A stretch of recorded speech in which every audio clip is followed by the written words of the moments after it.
तीन बार टेंडर कैसे कराना है। नालियां भी बन गई, पूरा का टेंडर हुआ था, नालियां बनते बनते सालों लग गया, दूसरा साल आ गया, दोबारा सड़क का टेंडर कर दिया, उसमें नाली कर दिया। तो ये जो बहुत बड़ा भ्रष्टाचार बुराड़ी के अंदर भी हुआ है, इसका भी जल्दी पर्दाफाश होगा। और वही सांसद जी की पीड़ा है कि जब दिल्ली में मेरी सरकार होगी, भाजपा की सरकार होगी, तो हम बहुत ग्राउंड स्तर से एक इसका बढ़िया प्लान डेवलप करेंगे, एक ग्रेटर नोएडा की तरह ग्रेटर बुराड़ी बनाएंगे, जो उन्होंने कहने का प्रयास किया। ऐसा नहीं कि जहां भारतीय जनता पार्टी का शासन है वहां शराब नहीं बिकती है। विषय है कि नियति के साथ और नीति के साथ होना चाहिए जो भी व्यवसायीकरण है, जो भी व्यवस्था है। केजरीवाल जी के अंदर जाने के बाद जग जग में हर व्यक्ति में इस बात का स्पष्टीकरण हो चुका है कि उनसे बड़ा भ्रष्ट इस देश के अंदर कोई नहीं, दिल्ली तो दूर की बात है। अब बहन बेटियों को मांग उजड़वाना चाह रहे हैं, अब भाइयों की कलाई उजड़वाना चाह रहे हैं, बहनों के हाथ को सूना करवाना चाह रहे हैं कि सांसद मनोज तिवारी जी तीसरी बार बनने जा रहे हैं, हैट्रिक लगाएंगे, और आदरणीय प्रधानमंत्री जी भी हैट्रिक लगाएं। आपकी गाड़ी पार इधर से उधर नहीं जा सकती, क्योंकि इधर से बन करके तैयार होती, उधर से खुदना शुरू हो जाती, ये इनकी नीति है। मैं एक समय जब पढ़ता था तो मेरे पास कई बार फीस भरने के लिए पैसे नहीं हो पाते थे। मैं गांव देहात का आदमी, प्योर देहात का किसान मेरे पिता थे, सर्विस कोई थी नहीं जहाँ से होता। तो जब फसल अच्छी हो गई तो ठीक खर्चा, नहीं फसल अच्छी हुई तो कभी कभी दिक्कत भी होती थी। तो हमें स्कूल में डांट भी खानी पड़ती थी, सब कुछ। तो मैंने जब विद्यालय मन आया कि हम जब कभी बड़े होंगे और मैं लायक बनूंगा तो मैं एक विद्यालय बनाऊंगा।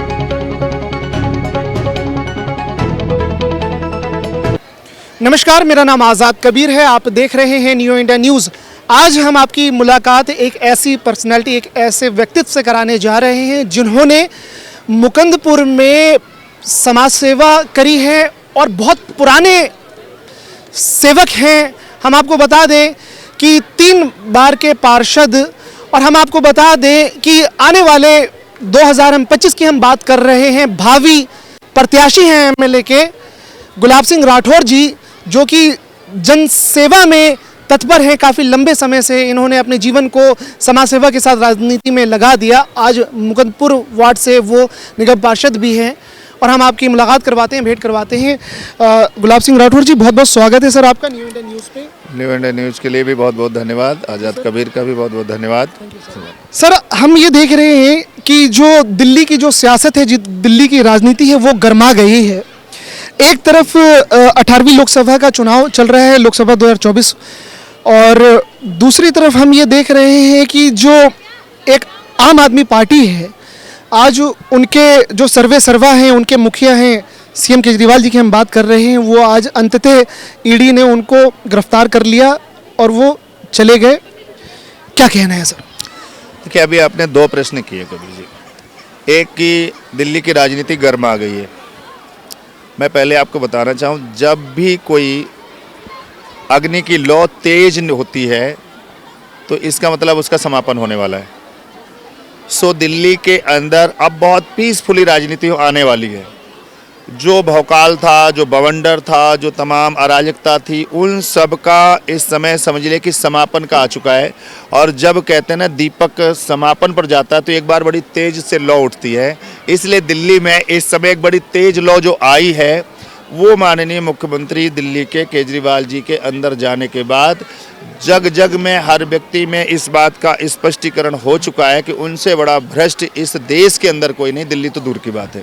तो राठौर जी, हम ये देख रहे हैं कि आपका कहने का जो हम अर्थ अगर निकालें तो क्या आपका इशारा इस तरफ है कि क्या आम आदमी पार्टी का समापन हो जाएगा?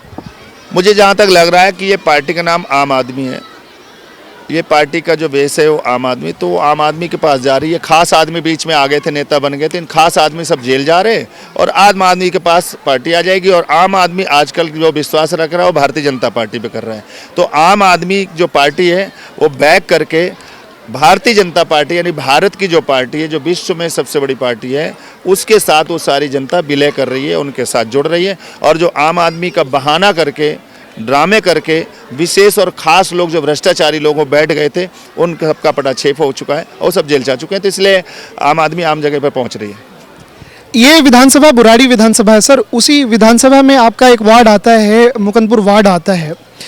तो 2021 में पूरी दिल्ली में सबसे पहले जो शराब नीति जो दिल्ली की थी, जो प्रोटेस्ट, जो आंदोलन हुआ, वो शुरुआत बुराड़ी से ही हुई थी। आपकी पूरी भाजपा की टीम इस पे है ना बिल्कुल प्रचंड तरीके से प्रोटेस्ट कर रही थी। आज उस टीम का कहना है, उसमें श्वेता मैडम भी थी, तो उन्होंने कहा कि अंततः हम लोगों ने आप सबके प्रयासों से हमने उन लोगों को तथाकथित लोगों को हमने जेल में पहुंचा दिया। तो क्या आपको लगता है कि चुनाव पे इसका असर पड़ेगा? देखिए, भारतीय जनता पार्टी और भारतीय जनता पार्टी का कार्यकर्ता जिसमें हम सभी लोग हैं, पहले दिन से हम लोगों ने इस शराब नीति का विरोध किया। तो उसका कारण केवल ये नहीं कि शराब बिकनी चाहिए नहीं बिकनी चाहिए, शराब तो पहले से बिकती चली आ रही है। ऐसा नहीं कि जहाँ भारतीय जनता पार्टी का शासन है वहाँ शराब नहीं बिकती है। विषय है कि नियति के साथ और नीति के साथ होना चाहिए जो भी व्यवसायीकरण है, जो भी व्यवस्था है। जो 2% कमीशन जिन ठेकेदारों को मिलता था, ऐसा क्या कारण हुआ कि आपने 12% कमीशन कर दिया? और जब उसका पोल खुला तो पता चला कि 12% में 6% अरविंद केजरीवाल और उनकी पार्टी लेगी। तो ये भ्रष्टाचार इतना बड़ा जो हो रहा था। और सबसे बड़ी बात है कि घर घर में दारू मिलेगी, एक के साथ एक फ्री क्यों मिलेगी? आप एक के साथ एक डब्बा घी का क्यों नहीं फ्री दे रहे? आप पुस्तक पढ़ने के लिए बच्चों को क्यों नहीं कह रहे कि आप 1 महीने की फीस दीजिए, मैं 2 महीने की आपको फ्री दे रहा हूँ? तमाम ऐसी चीज़, आप दूध फ्री कर दीजिए, आप 1 लीटर दूध खरीदेंगे, हम 1 लीटर फ्री देंगे सरकार की तरफ से। अच्छा लगता है, हम लोग समर्थन करते। आप शराब फ्री में बंटवाना चाह रहे हैं, आप बहन बेटियों को मांग उजड़वाना चाह रहे हैं, आप भाइयों की कलाई उजड़वाना चाह रहे हैं, बहनों के हाथ को सूना करवाना चाह रहे हैं। तो इसलिए भारतीय जनता पार्टी का कार्यकर्ता, जिसमें मैं स्वयं महामंत्री जिला के रूप में बुराड़ी विधानसभा में, आज तक एक भी उनका शराब का ठेका नहीं खोलने दिया गया। और लड़ाई तब से लेके आज तक चलती रही।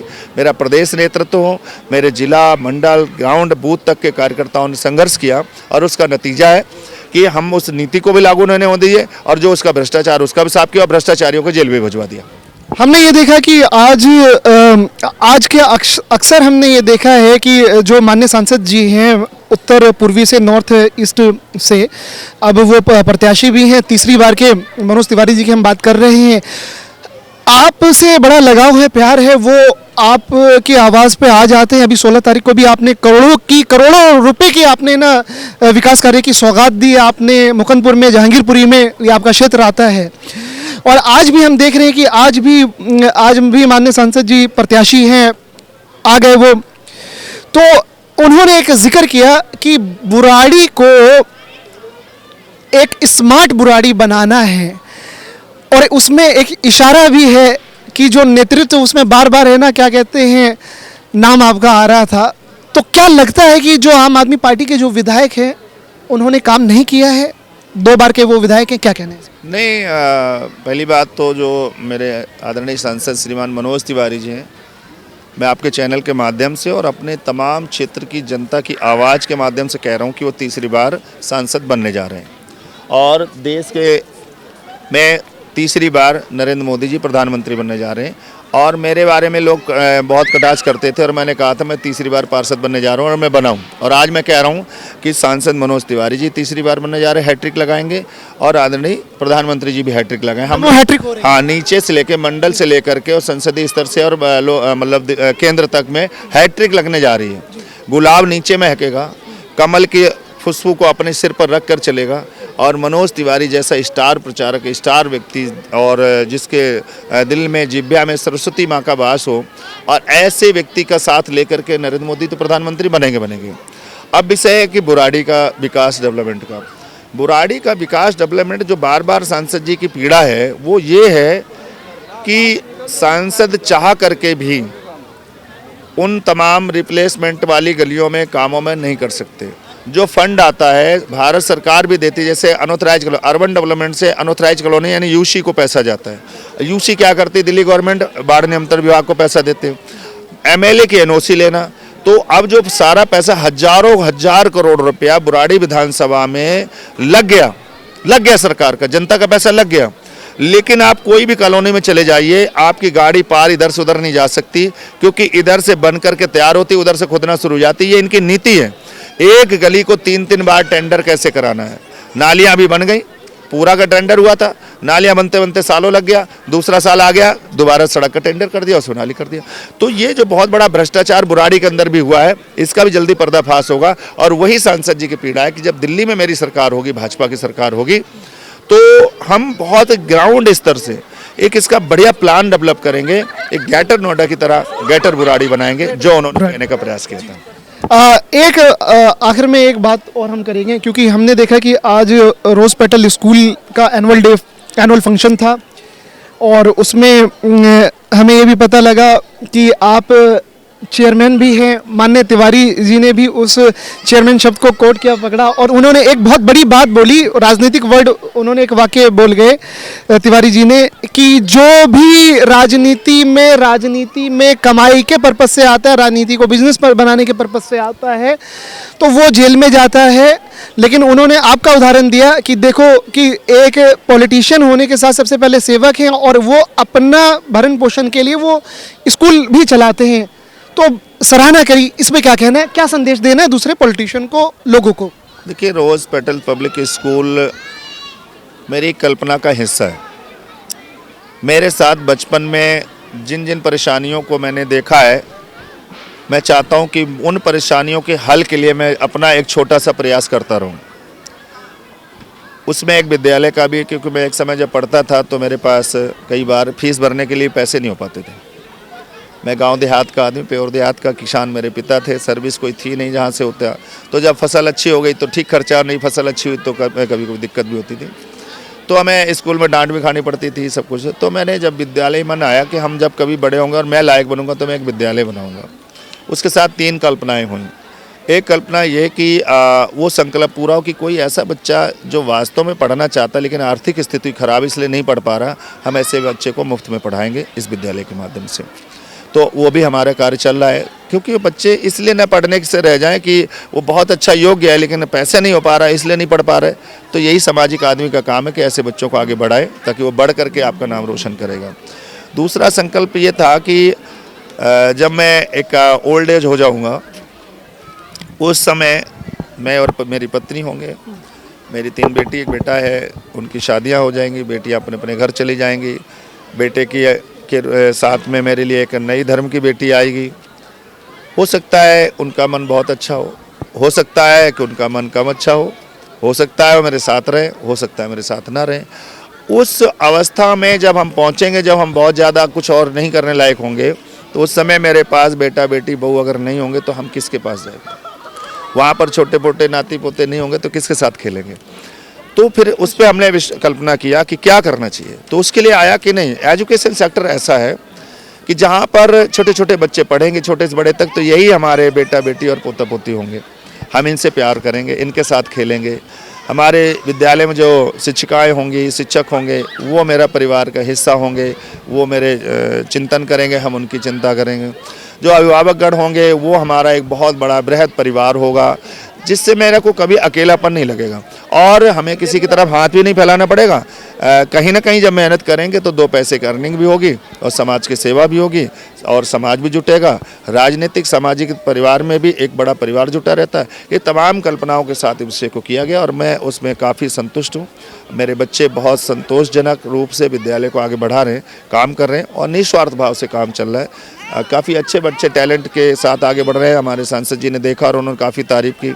जिलाध्यक्ष श्रीमती पूनम चौहान जी ने, उन्होंने काफ़ी तारीफ की, उन्होंने देखे इवेंट से। वही मेरा अगला सवाल था कि ये ना सांसद जी ने एक बहुत बड़ी बात बोली कि बच्चे यहाँ पे आकर के खुद सांसद जी के साथ सेल्फी वो क्लिक करवा रहे थे और बच्चों की तारीफ करते हुए सांसद जी ने मंच पे ये भी कहा कि ये बच्चे जो हैं अलग अलग तरीके से सांस्कृतिक कार्यक्रम का उन्होंने प्रदर्शन किया। तो बोले कि इन्हीं बच्चों में से कोई कलाकार निकलेगा, कोई एक्टर निकलेगा। तो सांसद जी बहुत खुश हुए। हमने देखा सर, जो है ना बुराड़ी विधानसभा है, बुराड़ी में ये जो स्कूल है, तो हमने देखा कि सभी मिश्रित आबादी है, मिडिल क्लास भी है, लोअर क्लास भी, सभी लोग हैं। लेकिन क्वालिटी हमने जो देखा बच्चों के अंदर में, वो जो प्रतिभा हमने देखी, जो उनके अंदर में जो परफॉर्मिंग आर्ट्स की हम बात कर ले, कला की बात कर ले, बहुत अच्छा देखा। सांसद जी ने तारीफ करी। इन सब चीज़ों के पीछे श्रेय आपके स्कूल के मैनेजमेंट को आप किसको देना चाहते हैं? कौन है इसके पीछे? देखिए, इसके पीछे हमारे विद्यालय मैनेजमेंट में मैं कहूँगा, पहली बात तो हम सिर्फ डिपेंड ये नहीं करते कि कोई स्टाफ चलाएगा या नहीं चलाएगा। मैं स्वयं इसके बारे में काफ़ी कुछ अनुभव रखता हूँ, मेरी पत्नी भी इसके बारे में काफ़ी अनुभव रखती है और इसके अलावा हमारी बेटी स्वयं एडवोकेट है और वो एडवोकेट नहीं है कि कहीं से पढ़ के सर्टिफिकेट ले, जिन्होंने दिल्ली के कॉलेज से जो है ना क्वालिफाइड किया है, पोस्ट ग्रेजुएट है, विद्यालय को लंबे समय से देख रही है, साथ के साथ सहयोग कर रही है, अच्छा अनुभव है। मेरी एक बेटी सिविल परीक्षा में काफ़ी अच्छा सिविल सर्विसेज की तैयारी की है उसने और बहुत अच्छा अनुभव है, अच्छा हुआ। अभी लोगों ने तारीफ़ की कि वो मन संचालन कर रहे थे इंग्लिश में, तो बहुत अच्छा लग रहा था, हाँ उनकी भी बात थी। है ना। मेरा बेटा ग्रेजुएट है, पोस्ट ग्रेजुएशन कर रहा है और वो विद्यालय को अच्छे से और बहुत ही पॉजिटिव वर्क करना उसको आता है। मेरी एक बेटी MBBS कर रहे, तो 4 बच्चे जिनके वेल क्वालिफाइड हों और मैं पति पत्नी स्वयं उस पर, और मेरा आप जैसे और भी मेरे परिवार साथी लोग हों, और उसी में मेरे पास एक अच्छा स्टाफ है जिनको मैं ठीक से परिवार की तरह रखता हूं, और वो लोग जो भी मुझसे बनता है सैलरी भी ठीक देते हैं और वो लोग अच्छा से काम करते हैं। तो स्वाभाविक रूप है कि इन बच्चों का जो भविष्य है अच्छा ही होगा। तो मैं अपने बच्चों को, अपने पूरे टीचर्स मैनेजमेंट को इसकी पूरा क्रेडिट दूंगा कि उन्होंने मेरे नाम को अच्छा किया है और बच्चों को आगे बढ़ाया है। सर अंत में एक बात और कि हमने देखा है कि आप ने एक लंबा पीरियड दिया है सोशल वर्क में और फिर पॉलिटिक्स में आए, तो हमने देखा कि आप यानी आप परिवार के मुखिया हैं, आपके 4 बच्चे हैं, आपने अच्छी शिक्षा दी है और उसी शिक्षा का एक मंदिर आपने, एक रोज़ पेटल आपने एक स्कूल बनाया और आपके स्कूल में हमने प्रतिभा देखी। सर आगे क्योंकि बहुत सारे बड़े काम करने के लिए नेतृत्व भी बड़ा चाहिए होता है, हमें ये भी पता लगा है कि आप MLA के लिए आला कमान की तरफ से आदेश आएगा, तो आप उस पर क्या करेंगे? इन सारे काम के लिए, बड़े प्रोजेक्ट के लिए बड़े पोस्ट चाहिए होते हैं, सर उस पर क्या कहना है? देखिए, जहाँ तक कि MLA का चुनाव और उस चीज़ के लिए, देखिए मेरा हमेशा एक नेचर रहता है, मैं इस बात के लिए केवल लालायित नहीं होता हूँ कि मुझे चुनाव ही लड़ रहा है, लेकिन ये ज़रूर मैं हमेशा प्रयास करता हूँ कि जब तक अगर उस सोच को नहीं आप बनाएंगे तो आपकी कार्य करने की इच्छा शक्ति कम हो जाएगी। तो आपको लक्ष्य तो रखना होता है, टारगेट तो रखना होता है। मान लीजिए आपने मन बनाया कि मुझे पार्लियामेंट चुनाव लड़ने की तैयारी करनी है, तो स्वाभाविक है कि आप पार्लियामेंट क्षेत्र में आप दौड़ना शुरू करेंगे, लोगों को जोड़ना शुरू करेंगे, प्रयास करेंगे। तो इससे क्या है कि चूँकि संगठन का कार्यकर्ता होने के नाते संगठन का फायदा होगा। तो हम उस सोच लेकर के अगर दौड़ेंगे और पूरे 10 विधानसभाओं में जा कर के अगर हमने 50-50, 100 लोग जोड़ दिया, इसलिए भी सही कि मैं पार्लियामेंट की तैयारी करूं, तो ऑलरेडी संगठन का तो बेनिफिट होगा, और संगठन का बेनिफिट के साथ साथ हमारा बेनिफिट है कि मेरा इतना बड़ा ग्राउंड और इतने सम्मान बढ़ा। ऐसे ही जब आपका लक्ष्य विधानसभा में अगर है, टिकट मांगना, कौन नहीं चाहता कि मैं टिकट मांगूँ, कौन नहीं चाहता कि मैं चुनाव लड़ूँ, लेकिन सबसे बड़ी बात है कि लक्ष्य वो होना चाहिए। परंतु यदि लक्ष्य भेद नहीं पा रहे हैं तो आपको मायूस नहीं होना चाहिए, उसी स्पीड से फिर लगा रहना चाहिए, और जो भी पार्टी जिसके लिए निर्णय दे, पार्टी का सम्मान करते उसके साथ खड़ा होना चाहिए। ये हमारा संकल्प। यही हमारे कुछ सवाल थे, और आप अपने मानने, हम नेता नहीं कहेंगे, आपके सेवक और आपके बेटे हम कहेंगे, गुलाब सिंह राठौर जी को आप सुन रहे थे। बेबाकी के साथ एक एक सवाल का जवाब दिया इन्होंने, और हमें आज ऐसा लग रहा है कि जब बड़ी जिम्मेदारी पार्टी इनको देगी तो परिवर्तन लेकर के आएंगे, और ये सफ़र और ये बातचीत की कड़ी जो है वो चलती रहेगी। अगली बार जब हम आपकी मुलाकात गुलाब सिंह राठौर जी से कराएंगे तो हम आपको बताते चले कि करोड़ों की लागत की परियोजना का सौगात इन्होंने, गिफ्ट अपने क्षेत्रवासियों को दे दी है। अब उस पर कब और कैसे कैसे वो विकास कार्य पूरे हो जाएंगे, क्या डेडलाइन होगी, उस पर हम चर्चा करेंगे। और सर आपने समय दिया, न्यू इंडिया न्यूज़ को आपने बातचीत करी, सर बहुत बहुत स्वागत है आपका, बहुत बहुत धन्यवाद। Thank you so much sir. आपका भी बहुत बहुत, आपके न्यू इंडिया टीम की पूरी टीम को, और आपके विशेष करके कि आपने मेरे मन के विचारों को लेने का प्रयास किया। बल्कि मैं और भी कई लोग थे, मैं समय नहीं दे पाया, परंतु आप पूरा मतलब कैसे लक्ष्य बना करके खड़े थे, और इसलिए आपने लक्ष्य भेद लिया और मैं अपना विषय आपके सामने रख सका। आपका बहुत बहुत धन्यवाद, बहुत बहुत आभार।